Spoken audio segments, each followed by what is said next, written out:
where am I right now? Well, you're just going to have to follow me. The entire city of Boston has been chasing the Tarn army, but instead, I'm chasing the AI army. Come and learn with me from wicked smart Boston AI experts, and we could learn about AI agents together. It's Santarpio's or Regina's? What's that? Santarpio's or Regina's? Oh, Santarpio.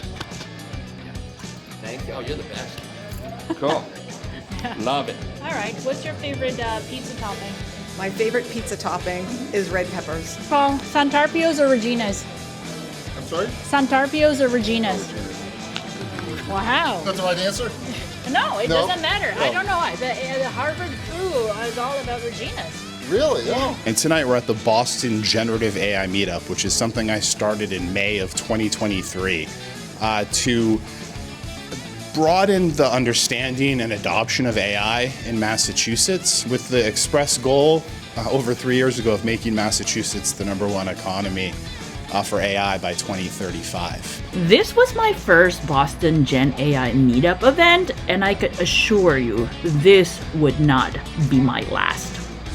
My name is Judah Phillips. I'm a local entrepreneur, investor, and executive in the Boston area. And tonight we're at the Boston Generative AI Meetup, which is something I started in May of 2023. Oh, I've been to these events since the very beginning, and I've always found it to not only have great content in terms of the speakers and what they're talking about, but also just the networking within the group here. This is a great way to talk to people and find out what's going on. Is SaaS dead? SaaS is not going to look anything like it has looked for the last 30 years.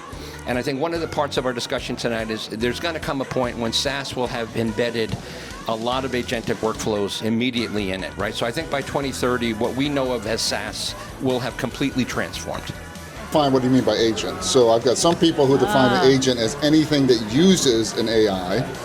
So that's one definition. And other people define it as a fully autonomous piece of software that has decision-making rights that goes outside the boundary of the company here. We absolutely are not seeing that latter one. Things that they should consider. Yes, so I think the first ingredient is you have to figure out the problem that you're trying to solve and have it defined well. The second ingredient is you need to make sure you have all the right capabilities around the table while you're trying to build that agent so that you get the right perspectives. Trying this where they're just able to go so fast by deploying multiple agents across multiple different domains overnight and coming in and there's a product built. Lobster roll or clam chowder? Lobster roll. Lobster roll, cool. Cold. Cold, okay. Which AI technique that you would take to have a lobster roll with you? Machine learning, computer vision, or LLM? LLM. Wonderful. Thank you. It's been fun AI Maxing with you. Thank you. Sounds good. What would you rather? Okay. Cecilia, thank you for coming to Boston Generative AI Meetup.